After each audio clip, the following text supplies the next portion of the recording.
첫 번째 큐브의 키워드는 왜라는 키워드를 가지고 왔습니다.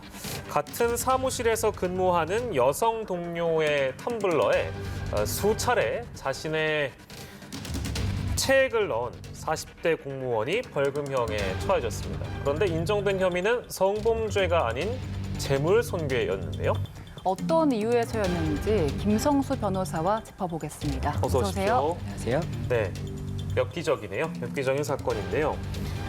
이게 지금 뭐 한두 번 그런 것도 아니고 심지어 기간이 6개월간 6회에 걸쳐서 이런 범죄를 저질렀다고요.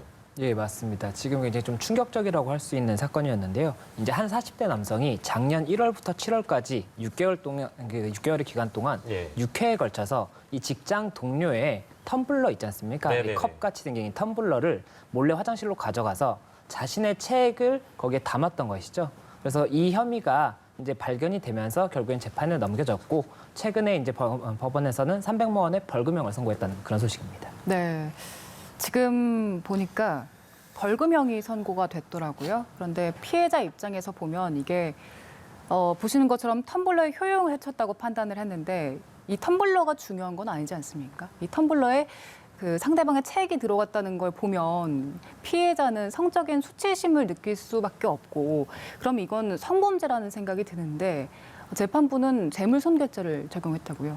예, 맞습니다. 지금 이 사건 자체가 굉장히 조금 논란이 됐던 예. 이유가 이게 텀블러에 체액을 담아서 결국에는 이 피해자가 이 부분을 조금 피해를 입었을 수가 있고 성적인 수치심을 느낄 수가 있는 상황이었지 않습니까? 예. 그렇기 때문에 이 부분 뭐 강제추행이라든지 성범죄로 유를 해야 되는 것이 아니냐 이런 논란이 있었을 부분인데 그럼에도 불구하고 재판부에서는 재물손괴, 말씀하셨던 것처럼 이 텀블러라는 물건의 효용을 해쳤다는 거죠. 그래서 그 부분에 대해서만 벌금 300만 원을 선고했기 때문에 이것이 왜 성범죄가 아닌가 이런 조금 논란이 되고 있는 부분이고 다만 재판부에서 이 300만 원이라는 것을 선고한 것이 보통은 재물손괴라는 게 이 재물이 손괴된 금액을 기준해서 벌금도 선고가 되는 부분인데 예. 텀블러의 금액 자체에 비하면은 이 300만 원이라는 선고 자체는 조금 중하기 때문에 예. 이 부분은 아무래도 법원에서 이런 좀 추가적인 정상을 참고하는 것이 아닌가 이런 이야기가 나오고 있는 상황입니다. 그렇군요.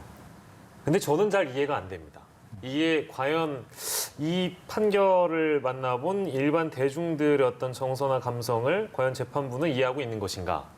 라는 비판은 뭐 충분히 가능하다고 생각하는데 그럼 성범죄 혐의는 추가적으로 적용되기가 어려운 그런 상황이라고 봐야 될까요? 어떻습니까?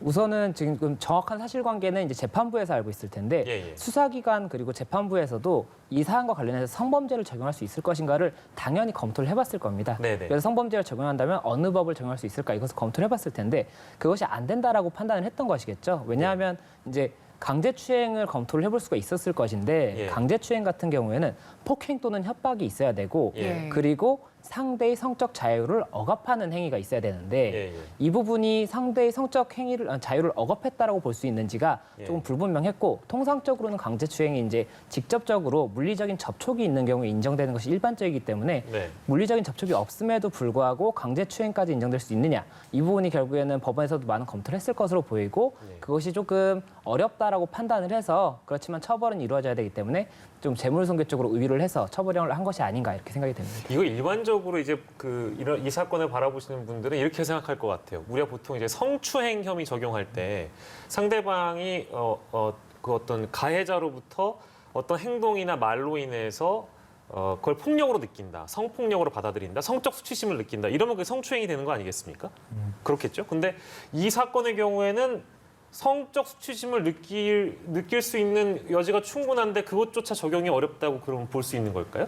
이게 아마 폭행 또는 협박이 있느냐 이 그게 부분이 중요하네요. 이제 아마 쟁점이 됐을 수가 있고 예, 이게 예. 물리적인 접촉이 있다라고 하면 그 물리적인 접촉 행위 자체를 폭행으로 볼 수가 있거든요. 예. 그런데 이번 같은 경우에는 이게 사람에 대해서 어떤 물리적인 접촉을 했다기보다는 이 물건에 대해서 물리적인 접촉을 했다고 볼 수가 있는 것이고 네. 이런 체액 테러 사건이라고 이제 소위 말하는 사건들이 뭐 최근에도 이슈가 됐던 적이 있었지 않습니까? 예, 예. 이게 체액 테러라고 해서 무조건 다 강제추행이 인정되는 것이 아닌 게 아니라 예. 통상적으로 인정이 되는 경우도 있습니다. 예를 들어서 예전 판례의 경우에는 주사기에 체액을 넣어서 이렇게 특정 대상자에게 이렇게 뿌리는 뿌리고, 예. 이런 경우에는 처벌이 강제추행으로 이루어진 적도 있고 또 예. 그리고 이 체액과 관련이 없다고 하더라도 공연음란 같은 경우 있지 않습니까? 예, 이제 예. 길에서 공연음란을 하면 통상적으로는 공연음란죄인데 예. 대상을 특정하는 경우에는 그 경우에는 그 피해자에 대해서 강제추행이 성립된다. 그러니까 직접적인 접촉이 없었다고 하더라도 그 경우에는 인정이 된다라고 했던 부분이 있었기 때문에 예. 이번 같은 경우에도 사실은 이게 체액을 넣는 행위 자체를 폭행으로 볼 수 있느냐 이거를 아마 법적으로 검토를 해봤을 여지가 있고 예. 다만 이게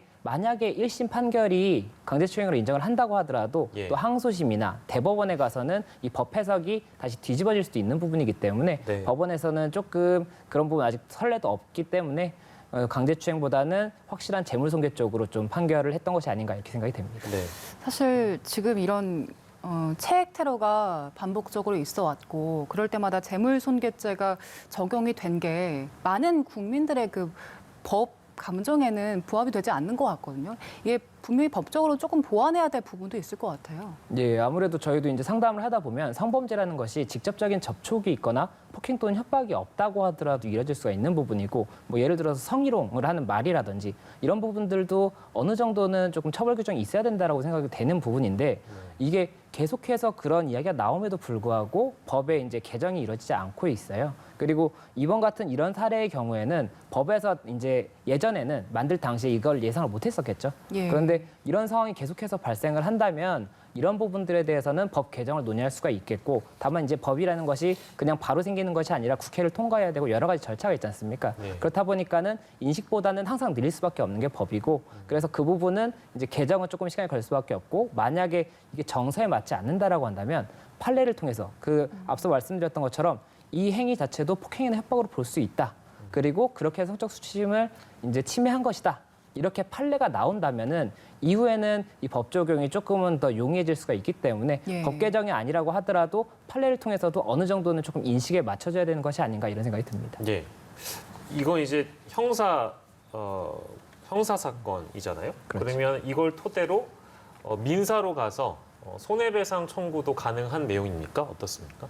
예, 지금 민사 같은 경우에는 이제 본인이 입은 피해를 상대방에게 배상해 줄 것을 요구하는 거지 않습니까? 네, 네. 그러면은 일단은 생각해 볼 수 있는 게 텀블러 자체가 이제 물적인 손해가 발생했잖아요. 네. 그럼 텀블러 금액 상당은 당연히 배상을 청구할 수가 있을 것이고 다만 이제 본인이 이로 인해서 스트레스를 받았으면 그에 대한 정신적으로. 위자료라든지 예, 예. 또 정신적인 충격에 대해서 병원을 다닌다면 치료비 이런 부분들을 손해배상을 할 수 있을 것이냐 한다면 얼마가 인정될 것이냐 이게 문제인데 예. 이게 인과관계라는 것이 인정이 돼야지 그 금액을 받을 수가 있는 건데 예, 예. 우리 법원에서는 인과관계 자체에 대해서 인정의 범위를 그렇게까지 넓게 인정해주지 않고 있는 데다가 예. 또 위자료 같은 경우에는 인정이 된다고 하더라도 우리 법원이 이 성범죄도 그렇고 다른 피해에 대해서도 굉장히 금액을 작게 인정을 해줘요. 그래서 뭐 직접적인 물리피해를 입은 성추행 같은 경우에 그 피해자 같은 경우에는 정말 몇 개월, 몇 년을 마음고생을 하는데 1,000만 원도 인정이 안 되는 경우가 많아요. 그래요? 그러니까 그렇다 보니까는 결국에는 그 변호사 비용이 들지 않습니까? 예, 피해자 예. 입장에서는 변호사 비용이나 지금 받을 수 있는 금액이나 비슷해 버리면 예. 할 수가 없죠. 그래서 이런 부분들에 대해서 결국 위자료 기준이나 이런 것들이